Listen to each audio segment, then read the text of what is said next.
Hey guys, welcome to the Mystic Arts Podcast. It's the map where we mystics, artists, coma kids, outsiders, we talk about all kinds of shit. So I'm here with Chi, who was with me at the last podcast. I introduced this video in my Tarot with Mystic Eve video, and we talked about this card that's been coming up very recently for a lot of us, and I wanted to present the card. 48, Financial Discipline. Yeah, I pull the card every day. Even when I'm asking a question about something that it seems like it has nothing to do with, it just comes out. It just comes out. There it is. And it's interesting because the first thing you think with financial discipline is being disciplined with your finances. But what does that even mean? It can mean so many things. Yeah. Especially when we are all doing inner healing work and calling in abundance. The unbalanced state of the financial collective consciousness. And scarcity, the scarcity mindset that so many of us are in, and so many of us are raised in and ingrained in, like, you need money, like, don't spend money on this. So many of us, even if we grew up wealthy or like more than wealthy, it's still, I feel like, a scarcity mindset. In not even finances, but just other aspects too. Even with like time and energy, like, oh, I'm gonna be so tired after this, or I'm not gonna have enough time. But especially with finances and with financial things. So I feel like that financial discipline is actually kind of the opposite, and that's what we've been. After getting it a few times, we were like, really? And we realized that coma, or the energy of this card, was trying to tell us kind of the opposite of what we were thinking. Like, no, like, yes, to be disciplined with your finances, but to more think of it in a bigger picture and think of it as abundance and as like rewiring and reprogramming that scarcity mindset to be in alignment with the abundance that we are. Yeah. And, you know, I have kind of a love-hate relationship with this whole movement of abundancy mindset because I'm a minimalist. But that's different than a scarcity mindset at the same time. It's like there's this, maybe it's my Libra, there's this balance of, okay, yes, I see this side, but don't forget this side as well. Yeah. Mars and Venus in conjunction with each other, and the lovers, and our relationship, and what is our relationship with our money? Is it a lover? Is it a hater? It's just the energy. Money is just the energy like anything else. Yeah. You know, people make money, and finance is such a big thing because our world is all about money, but we kind of forget that it's an energy just like anything else. Like, you know, that you can open yourself up to, like being abundant in friends or in community. Like, if you feel like you don't have enough friends or enough community, you can open yourself up to, and you can decide, okay, I want to call in more friends and more community. And you'll find yourself doing that if you're open to it, and money is no different. Yeah, yeah, especially when I say a lot, when you think about the only thing that exists is light, frequency, and vibration. So, that's when I can jump on board with this statement that this is our innate right. Whatever you identify with, if you feel like an outsider, and you're wondering what the hell is going on in reality, and you feel that unbalanced state, we've got this 1% of the population that is holding all of this financial wealth, and I feel very passionate about taking that back. Yeah. And I don't even care if we gotta steal it, because it was stolen from us, I believe. That's the thing about abundance, though, is it's like, you can't have abundance if you can, because some people it's like you can never have enough, and you can never have enough, and abundance isn't about, because even though, like, I do feel like abundance is our birthright. Like, we literally are abundance within us. And I was talking about this yesterday because I was out in the forest and just thinking, like, how much abundance there is. Like, more than we could ever want. Like, we have everything that we need. But a lot of people have taken so much more than their share. So that's why, like, a lot of us, it's all messed up and it's all imbalanced, you know? And when you talk about all of this abundance of food and wealth and stuff, yeah, it's like I have a hard time not sinking into that feeling of, yeah, but we don't hardly have any resources. Like, think about the oil and the gas that we're pulling from the earth and how, and mining all of these materials and all of these things from the earth, but the earth is literally a ball. Yeah. Like, it's not an endless sphere. Yeah, because I feel like it's all about energy and mindset and perception. Like, if you're getting more and more and more thinking, we don't have enough, like, we need more. But if you're like you said, and we're not doing it in the right way, but if you're getting more thinking, oh my gosh, we have in abundance, like, let's, like, then it's the same thing with money. Even if you're getting more money every day, even if you're getting paid $500,000 a year, but you're thinking, I don't have enough, oh my God, I don't have enough for this. Like, that's where this stagnation comes from with abundance, I feel like, because it's all about the mindset that you have. Even the same thing with food. Like, if you have so much food in your house, but you're thinking, like, you have trauma or whatever, so you're worried about that I don't have enough food, like, it's never going to seem like enough, and you're going to, like, probably mess up your kids too in the way they think about abundance. I know. And that's the thing that it is. It's such like a multi-generational problem that we have with not understanding that we are abundant. It's No Face on Spirited Away, you know, and he's like, oh, I need more, and he's like eating and eating and eating, but then he like spits out all this gold and he wants to give it to the little girl. Yeah, but it's also really important, like, about about sharing, and about, then abundance also comes back to like oneness and unity, because it's like, what's mine is yours too. It's like, if we're so separate, the abundance is never, I feel like, really gonna work, because it's like, this is mine and that's yours. We need to understand that, like, even the earth is not ours. Like, we really share everything, and each person has a share. I feel like it's never gonna really fully work. We're never really gonna be able to fully align with our abundance if we don't understand that concept. Absolutely. That brings me right into what I also said in the last video, is this new way of thinking is bringing us all into a new awareness, into a new consciousness. And now we together collectively have to figure out, what do we want to do with our finances? The discipline at looking at this. Okay, we are beings, we have wealth. What do I want to do with, like, I think about just winning the lottery, for instance. You know, all of a sudden, boom, I got like endless amount of wealth. Like, what would I really do with it? How do we want to share this wealth? How do we want to circulate it? I mentioned in the last video, it's not through the banks. Like, I don't want to just store it up in a bank, you know? And the ideas that are coming about with crowdfunding and what was the other?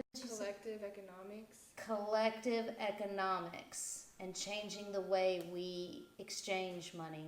It's an ancient practice. Like, if you think about it, like, banks and things, like, have not even been around for that long.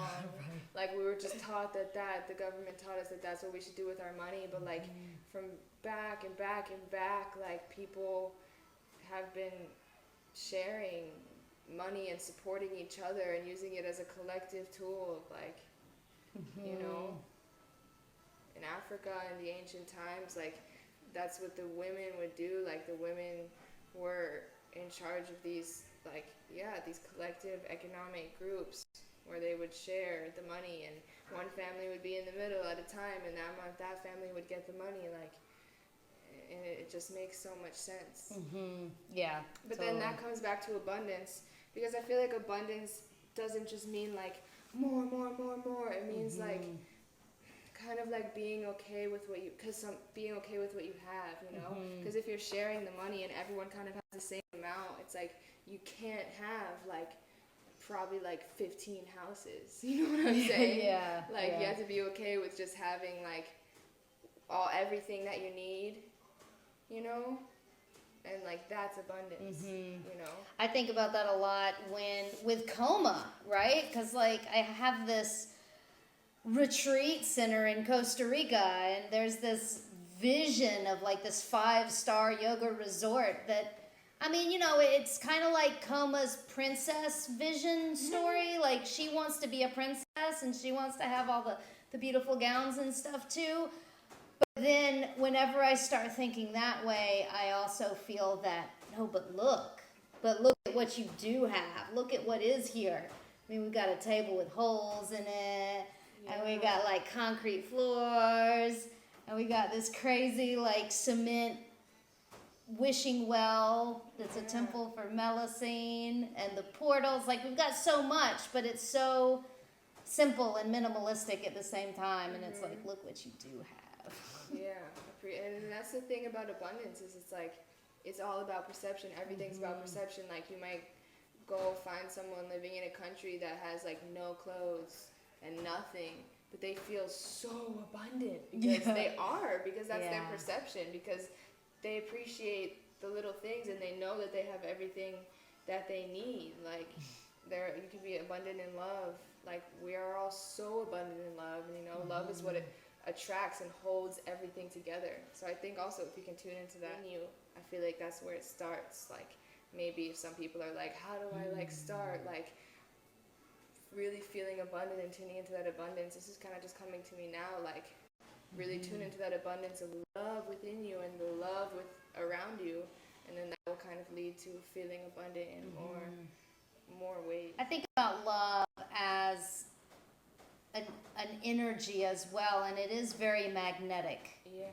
And I also, in a lot of meditations, have seen and felt the love of the earth, the love that Pachamama, that Mother Gaia has for us is gravity.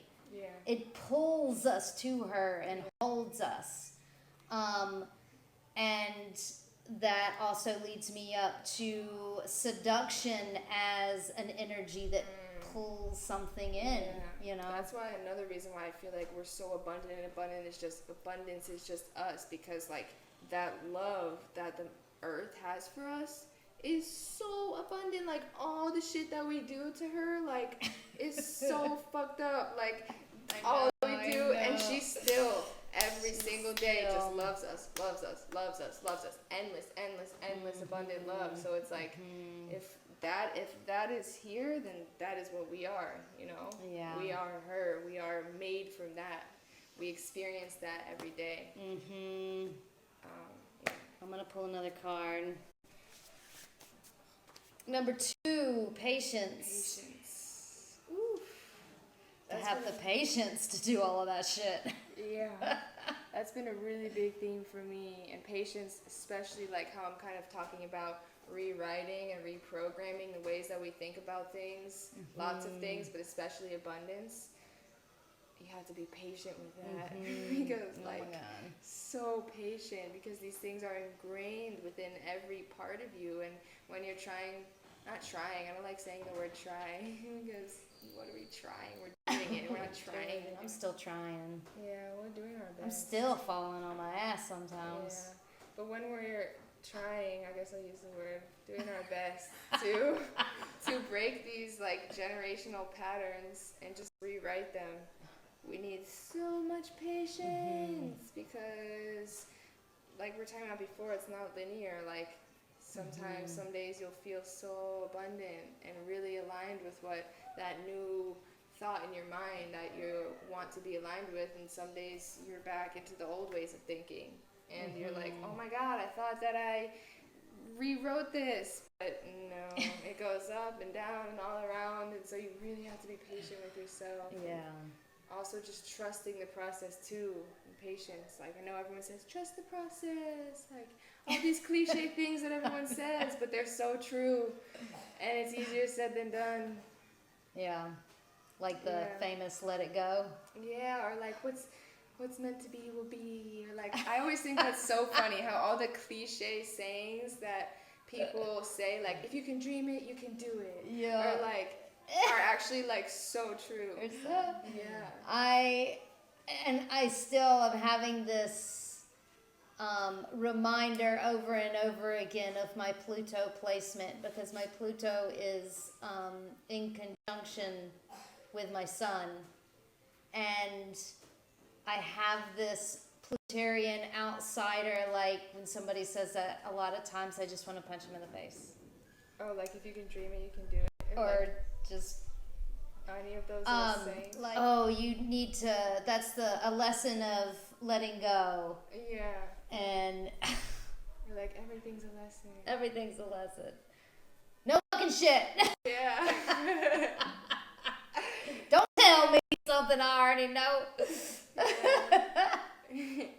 But it's there's so much truth in it, and unless you feel it, maybe that's what it is. It's like that teenage attitude of, you don't want somebody else telling you how it is. Yeah.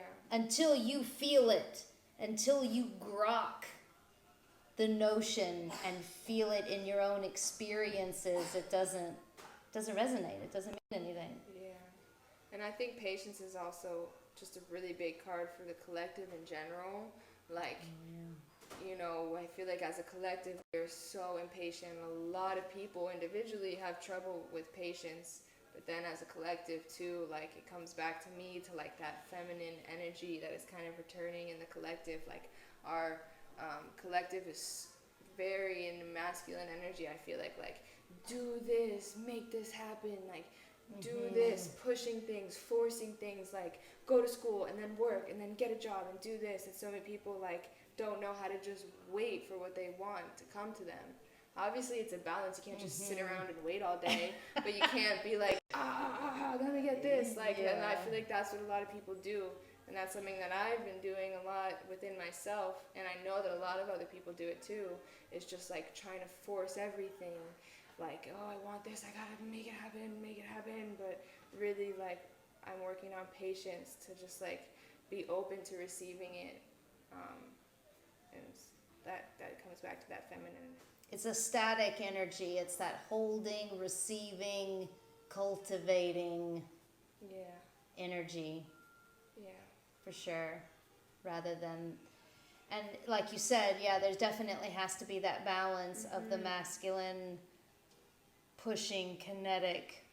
One day, if you're not productive for one day, like, that was a horrible day, like, you know, when really, like, no, we're human beings. We're not human doings, you know?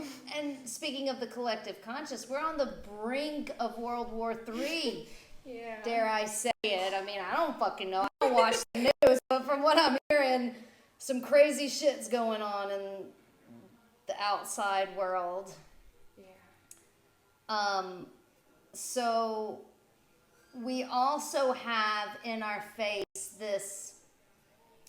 the ugly vision of Mars, the god of war, the god that takes what is his, and you know, this, it's so prevalent and in our faces, or a lot of you, many of you, with the news and the media and stuff. But I also, as an advocate and a lover of Mars, my Mars being in Cancer, and being so Libra, you know, we also can't let this collective conscious change our idea of what Mars is. Like, we can't hate Mars. He's part of the fucking group, right? He's part of the party. He's our jock. He's our success. He's our animal instinct. He's our sex drive. Yeah. He's our action. He's our protector, you know? So I mean, you know, there definitely has to be that balance with Venus and all the other guys. Uranus is also a big player in my field as well. Yeah, it's kind of reminding me what you're saying, that of like Shiva, like the destroyer, you know? People hear that and they're like, oh, destruction!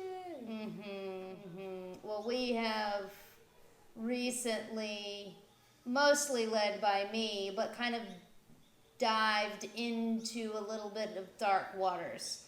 We've been looking into Baphomet. We've been looking into the equilibrium of duality. And this is two.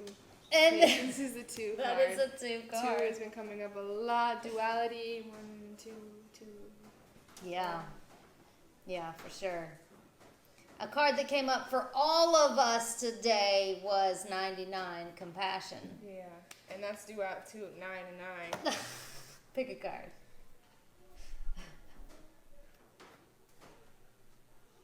91, Surrender. Yeah, that just immediately reminds me again of just that feminine energy. And also, that's kind of what I was thinking about, how I said that, and then you brought up the war. Like, not that we should just sit around and do nothing, but it's kind of like for so long, like I've said, there's been war and we've been like, but I feel like it's time for us to just kind of, like, take a break and just kind of stop and surrender, you know, to what is going on. Like, and obviously everyone's not going to do this, but just imagine if every person in the world just surrendered and was like, okay, stop. Then, like, everything would go away. How is this ever going to happen? But I'm just saying, like, within ourselves to embody that idea, you know, I feel like is really helpful to the collective. And like I said, just like, surrender and patience go, like, hand in hand. They're, like, basically the same thing.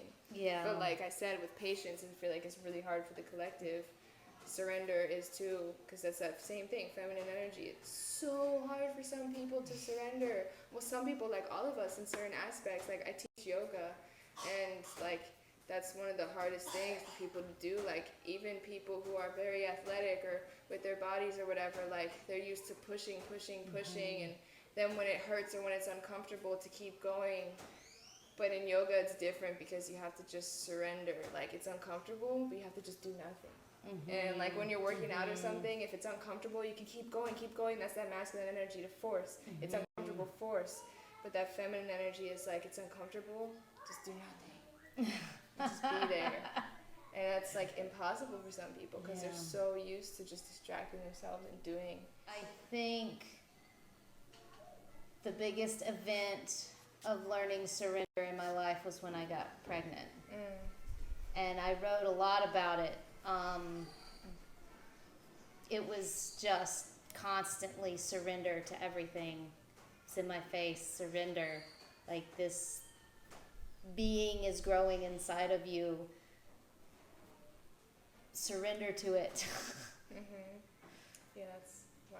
And that, I was going to say, the thing that teaches me surrender the most is water. Like the element of water just in general, but that has to do a lot with like being a mother. Like water is kind of like the mother, water is like the womb, you know. Embryonic fluid. Yeah, but I feel like for me, like wanting to, if you want to connect with the idea of surrender, like if you can go to beach or even just any water, like just looking at the water and connecting with the water, like how the water moves and is so adaptable, and like especially the ocean too, like you really can't control the ocean. If you're in the ocean, you just need to surrender. But surrender is one of my favorite concepts. And I feel like it's so important, and it comes to that idea of control. That's kind of the opposite of surrender, is control. And so many of us just want to control everything. And on attachment too. It's one of the things that has come up recently is when we were building this property and I was helping, I was nailing to make the barbed wire fence. And every single time I hit the nail, I said surrender, non-attachment, surrender, non-attachment. Because at that time, I was also very aware that I was not purchasing this property, but that I was going to build this house here. And there absolutely was the mentality of, what are you doing? You're stupid. Like, you're building all of this and you could just lose it really easily because you don't own it, and da-da-da-da-da, you know, all of those thoughts. I thought surrender and patience and non-duality, like I put all of that in this place, and non-attachment. And it came up again yesterday when I broke one of my sacred items that have been with me my entire life. And the importance of that item shoved it right back in my face. What? I thought you said you were not attached. I'm like, what? I thought you said surrender. Surrender. Not you! That's the thing with surrendering. I feel like it wouldn't even, if it wasn't hard, it wouldn't like be a thing. Like, surrendering is not easy. Even to people like me who love surrendering. Like I said, it's one of my favorite words. I talk about it every single yoga class. It's not easy to me either, and I feel like that's the thing, like with surrendering. Like I said, it's never gonna be fully easy. And I thought about anything. I was like, anything could have broken but you. Anything. But not you. Like, why? Like, why you? Yeah. It's interesting that you said that about the fence post, because it reminded me actually of something I forgot. I have this tattoo on my leg. It's like a Buddha. And when I did the tattoo artist was like, told me to have 3 words, like a mantra in my head. Think of 3 words that the tattoo represented to me, so I can repeat it the whole time while I was getting the tattoo. And one of them was surrender. And that made me think of it because it's kind of like a fence post. So as the tattoo was going, the whole time I was repeating surrender in my mind. That's cool. And yeah, it just makes me think even more about tattoos and with pain and stuff like that too. Because when you were giving me these tattoos on my feet, she gave me these awesome Pisces fish tattoos on my feet. Feet tattoos really hurt. But then I just realized, like, you can really just surrender. Once you surrender, like I was trying to really, really fight the pain. I was like, but then if you can just surrender and be like, okay, if it hurts, but okay, like, there's nothing okay. Just accept it really, the pain, like, really changed, and, like, it really, so it's really, really interesting what that concept of surrender can do, like, and it's a choice, you know? Definitely. It's not easy, but it's a choice. Shall we present the karma cards? So these cards were left by Andes, who is now run off to Colombia. And I have to say, I've fallen in love with them. So these are divided into planets, houses, well, we'll do signs. Planets and then signs, and then houses. And that's what you get, like you get one of each. And it's so cool. And then there's each one has different words, so it puts it together to make a sentence. So you read the sentence that comes together, and that's like your answer. Sometimes it makes a lot of sense, sometimes it's like, what? So are we going to ask a question, or is this going to be just collectively, what does our magic together want to present for the map? Yeah.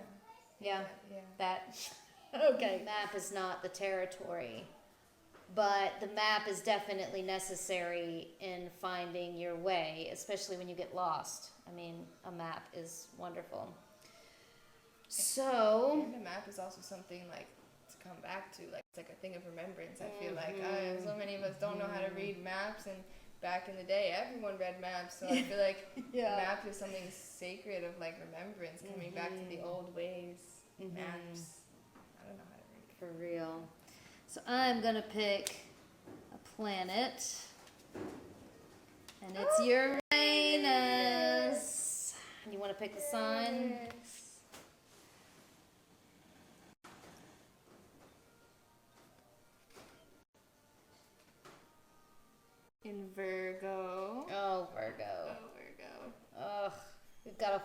coming up in Virgo. And my Venus is in Virgo. Oh my gosh. In the 12th house. Okay. So then you flip them around so that the colors are matching so we can read the sentences. Uranus in Virgo in the 12th house. An unusual example of methods for the healing power of your faith. Unusual example. Unusual example of methods for the healing power of your faith. Your faith. A different way of looking at the analyzing of hidden tendencies. Wow, that's a lot of looking and analyzing. That's a lot of looking and For analyzing. hidden tendencies. Looking at your ass. Uranus, yeah. An unexpected change resulting from the perfectionism of large institutions or overwhelming events. Wow. Unexpected change resulting from. Wow, that whispers to me a lot of this like unbalanced 1%ers. Like it's gonna change soon, man. I feel. Yeah, the perfectionism of large institutions. An unexpected change, the perfectionism of large, that's like the government, like trying to be like perfect. Like the government is perfect. Listen to the government. Dude. We know everything. And I'm already gonna come out and say like I am also a big fan of the Illuminati, but the organization that it has unfortunately become, dude, it's right up there with all that shit, man. It just interlaced itself with it. Yeah, and even same with just like the movies and actors in Hollywood and stuff like that. Like it's such a beautiful, creative thing, movies and art and singing, but so much of it has become a large institution where it's all about money and who knows what. So when it becomes overwhelming it's events. yeah. So we flip them over and we've got 3 more sentences. There's even more. Stir up the situation by using the serving of others, seeking oneness with all there is. Oh yeah, revolution. Yeah, and also stir up the situation by using the serving of others. Reminds me of what we're talking about with abundance. Like stir up the situation, like change everything with maybe let's serve others and worry about others and their abundance instead of just like ourselves. Like I was saying, sharing the wealth. Wealth sharing, that's another thing people call it too. Wealth sharing. How can we be more like Robin Hood and take back this wealth and then distribute this it? This one's really deep because it touches on like what I said too, because it says stir up the situation by using the serving of others. So that's like the wealth sharing stuff, seeking oneness with all there is. And that comes back to what I was saying about how we're not going to be able to really feel that abundance unless we can understand that we're all one. So it's like when you're giving your money to another family, or when you're saying, oh, I have all of this and you have nothing, so let's share, knowing that that's because we're all one. Like what's mine is yours. As I give and you receive, I receive, and you give. Giving is receiving. Like when I flourish, you flourish. So, wow. Want to read the next sentence? Yeah. Be open to new ideas about the details of philanthropy. We talked about philanthropy. And philanthropy is kind of like, right? Sharing wealth. Sharing, yeah. Philanthropy. Yeah. Wow. Yeah, for It says sure. be open to new ideas about the details of philanthropy. So that's like, and to a lot of people, this idea of sharing wealth and stuff is like makes no sense and it's kind of scary, and because we've been taught that that's not how it is. That's something I always say is like this generation, this time is like a time of that's how it always was, but not anymore. Dude, oh my God, Uranus. This is also making me think. Oh, Uranus and Virgo. And secrets, like, okay, so like Hermeticism. There's one of the things that when I got into the Hermetic sciences, the first thing you start seeing is this word, the secret. It's the book too. Yeah. Secret. Why is it a secret? Why is it a secret? And like, it has absolutely made me think of this new platform that you have introduced me to, that it's like this, it's not a secret, but it's like Fight Club. You know, you don't really talk about it. Well, why? Well, because if it becomes huge and overwhelming, and we're talking about money here, we're talking about something that's so precious and valuable, you want to be able to trust the people that you're handling it with. And also, like, words, sometimes when you speak about something, even a little bit or too much, it like dulls down the important, like, words. A lot of us use too many words. You know, words are so sacred and they're so meaningful and powerful. So some things you really don't need to talk about. It's like, say you have an amazing experience. A lot of times this happens when you have experience with like medicine or mushrooms or whatever, or even just a regular experience. And then you go and you try to translate it and talk about it in words. It almost dulls down the experience because you're trying to explain it, but like, and that's what the movement that we're a part of, it's kind of like that. You really can't explain it in words. That's why we don't go around just like talking about it, because it dulls down it dulls it down. You can't talk about some things in words. That speaks of the 12th the house. 12th house is like secrets, and like hidden things and the things that you don't really talk about or see. Yeah. So the last sentence is, invent a way to do what you must do and keep your involvement hidden.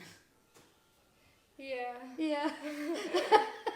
And so that invent a way, I just love like this, because Uranus is like inventing away new things, and Virgo's like, you know, do it, and this is like hidden, you know.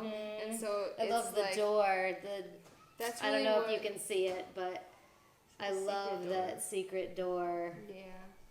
But that's really what we're doing, is we're inventing new ways to do what we have to do. Like, we're inventing new ways to govern, to rule ourselves, to live life, to like be a society. But we kind of have to keep it like low, because if you just walk around saying like, I'm gonna end the government, like fuck all it, people are gonna be like, the what? So we kind of have to do it in secret.